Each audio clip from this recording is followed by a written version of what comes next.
لیکن حابیل کو قابیل نے حسد کی بنیاد پہ قتل کر دیا، اور پہلی بنیادی گویا حسد سے قائم ہوئی. اور ہم نے پہلے پروگرام میں یا دوسرے میں عرض کیا تھا کہ شیطان نے حسد ہی کیا تھا، اس وجہ سے وہ حضرت آدم کو سجدہ نہیں کر رہا تھا اور اللہ نے اس کو شیطان بنا دیا.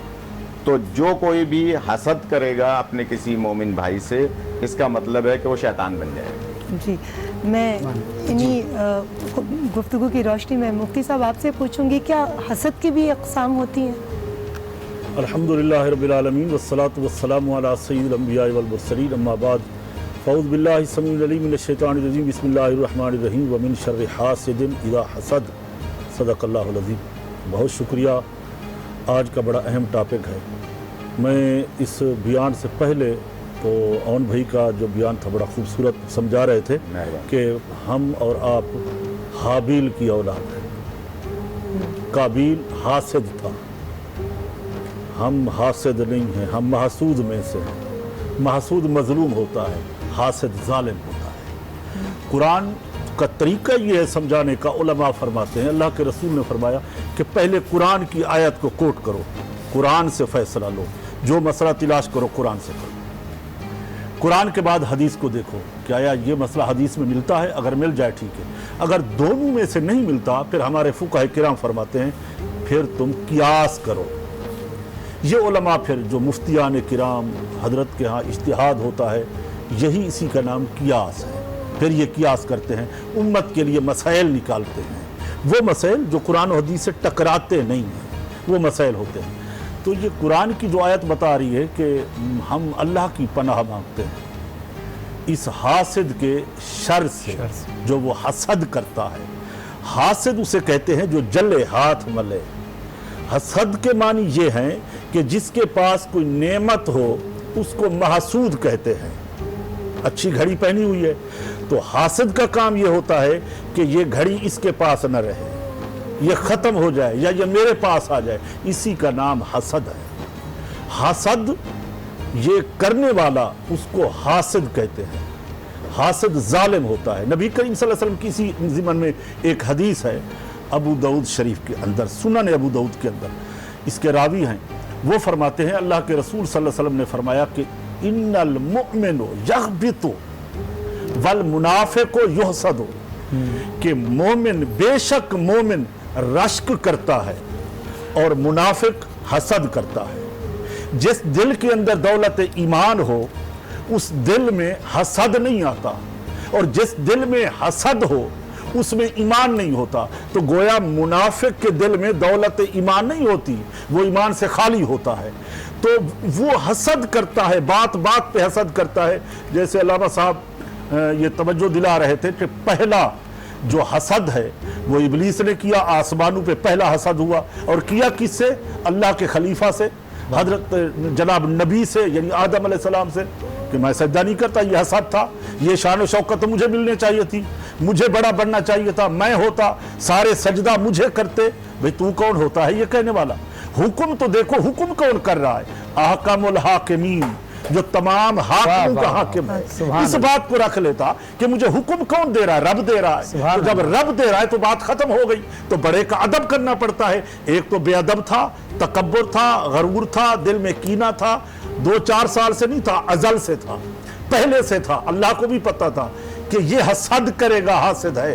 اور محسود کون ہوئے؟ آدم علیہ السلام، کہ ان کو نبوت ملی. ایک بات اور کہنے، جو درجات کی بات آپ نے فرمائی، درجے یہ ہوتے ہیں کہ اولیاء اللہ سے حسد کرنا، کہ ان کو ولایت کیوں ملی ہے، ولیوں سے حسد کرنا. کسی کو اللہ نعمت دے اس کی نعمت سے حسد کرنا. حضرت ابو ہریرہ کی ایک حدیث ہے، وہ بھی ابو داؤد شریف کے اندر ہے. وہ فرماتے ہیں اللہ کے رسول نے فرمایا میری امت حسد نہ کرنا، حسد نہ کرنا، محسود بننا. یا رسول اللہ نقصان کیا ہے؟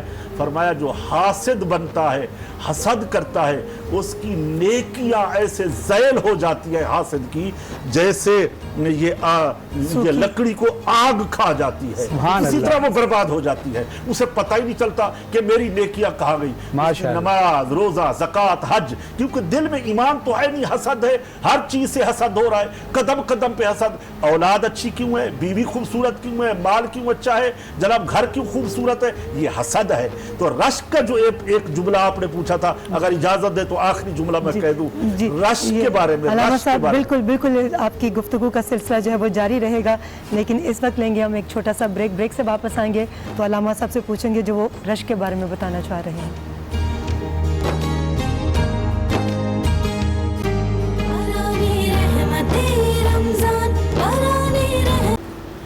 ماران رحمت میں آپ سبھی کو خوش آمدید.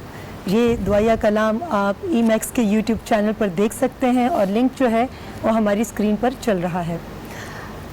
بریک پر جانے سے پہلے مفتی صاحب آپ رشک کے حوالے سے کچھ کہنا چاہ رہے تھے. میں عرض کر رہا تھا رشک جی حسد گناہ کبیرہ ہے. گناہ کبیرہ یہ یوں ہے کہ یہ اللہ کی تقسیم پہ اعتراض کرنا ہے. حاسد اعتراض کرتا ہے کہ اللہ نے اس کو اتنا کیوں دیا ہے، اتنی شہرت، اتنی عزت، اتنا مقام یہ کیوں دیا ہے، اسی لیے یہ گناہ کبیرہ ہو گیا. رشک کے جہاں تک معنی ہے کہ ان المؤمن یغبط، کہ مومن رشک کرتا ہے، حسد نہیں کرتا. حضرت ام المومنین اما خدیجۃ الکبریٰ، سارے سادات کرام کی دادی سیدہ، وہ اس کا ذکر خیر حضور رسالت مآب صلی اللہ علیہ وسلم کی زبان پہ جاری ہے. حضور ذکر خیر کر رہے ہیں اور اما عائشہ صدیقہ قریب بیٹھ کے سن رہی ہیں.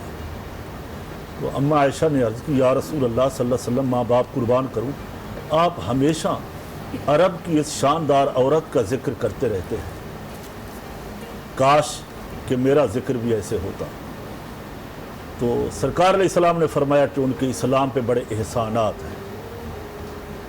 پھر راوی فرماتے ہیں کہ پوچھا کہ عائشہ تم حسد کر رہی ہو؟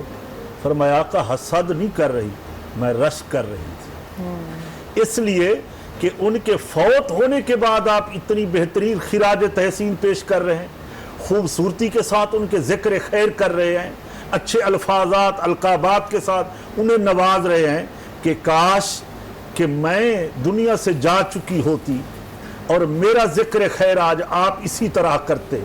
اسی کا معنی ہے رشک. رشک کے معنی یہ بھی ہیں کہ یا اللہ تو نے ان کو نعمت دی ہے اور مجھے بھی ان کے صدقے سے دے. جو ان کے پاس مال ہے میرے پاس بھی مال ہوتا، جیسے یہ میرا بھائی اچھا کھا رہا ہے، اچھا پی رہا ہے، شکران نعمت عطا کرتا ہے، مولا اسی طرح میرے پاس بھی اگر ہوتا تو میں بھی شکران نعمت ادا کرتا. اس کی ایک حدیث اگر اجازت دے تو آخری 2 لفظوں میں عرض کر دیتا ہوں. وہ یہ ہے کہ نبی کریم علیہ السلام کی ایک حدیث ہے کہ اللہ رب العزت کے ہاں ایک جو مالدار ہے بڑا عزت والا ہے. وہ مالدار جس کو اللہ دولت دے، مال دے اور وہ راہ خدا میں خرچ کرتا جائے، راہ خدا میں دیتا جائے کہ میرا تو ہے نہیں، اللہ کا دیا ہوئے اللہ کے راستے میں خرچ کرو. یعنی مال دے، اس کا نصاب، زکوٰۃ، عشر، خمس سب نکالتا جائے، اس کے اوپر سانپ باندھ کر نہ بیٹھے. اور پھر دوسرا جس کو اللہ علم دے اور وہ علم پر خود بھی عمل کرے، پہلے خود عمل کرے، اپنے اوپر نافذ کرے، پھر لوگوں کو علم سکھائے، یعنی علم کی وہ زکوٰۃ دے. مگر تاجر سے زیادہ اللہ محبوب جو ہے وہ علم والے کو رکھتا ہے، جو صاحب علم ہے، کیونکہ علم کی بہت بڑی شہرت ہے، علم کا بہت بڑا مقام ہے. تاجر سے بھی زیادہ فضیلت ہے علم والے کی. لہذا رشک کے یہی معنی ہے کہ ہمیں حسد نہیں کرنا چاہیے. اگر مل جائیں دوستوں کو، مومنوں کو، مسلمانوں کو، ہمیں رشک کرنا چاہیے اور اللہ سے دعا کرنی چاہیے. جی بالکل بالکل بالکل. دیکھیے قرآن میں جیسے اللہ کہتا ہے وَتُعِزُّ مَن تَشَاءُ وَتُذِلُّ مَن تَشَاءُ، اللہ جسے چاہے عزت دے، جسے چاہے ذلت دے. ابھی سے مولانا اور نقوی صاحب نے ارشاد فرمایا تھا اور آپ نے بڑی خوبصورتی سے کہا. بھائی ایک بات اور بھی ہے معذرت کے ساتھ، ذالک فضل اللہ یؤتیہ من یشاء، اللہ جس پر چاہتا ہے اپنا فضل کر دیتا ہے. واہ واہ واہ. اب دیکھیں حضرت آدم کا ذکر کریں. فضل چھیننا کیوں چاہتے ہو؟ نہ چھینو، یہ حسد ہو جائے گا. حضرت آدم کا ذکر کیا. حضرت آدم کے بچوں میں بھی حسد والا معاملہ پایا گیا ایک بیٹے میں، اور پھر رسول خدا سے لوگوں نے حسد کیا، مولا علی سے حسد کیا، امام یہ واقعہ کربلا امام حسین کا یہ بھی حسد کی وجہ سے ہو. میں یہاں پہ اگر علماء کرام مجھے اجازت دیں تو میں ایک سوال بھی اسی میں ہے ایک مولا کال کہ آپ کو سبق سنانے کی حیثیت سے. ارشاد ارشاد. دیکھیے مولا علی علیہ السلام سے کے پاس ایک شخص آیا اور وہ کہنے لگا کہ یا علی میں بہت سارے لوگوں سے ملتا ہوں اور ان میں سے کچھ لوگ ایسے ہوتے ہیں کہ جن کو میں نے کبھی نہیں دیکھا ہوتا, نہ کبھی ملا ہوتا ہوں, نہ کبھی کوئی ملاقات ہوتی ہے, لیکن وہ مجھے اچھے نہیں لگ رہے ہوتے. مولا علی مسکرا کر کہتے ہیں کہ دیکھو, مولا علی نے مثال دی پیاز کی ہرس کے ساتھ اور لہسن کی مثال دی حسد کے ساتھ.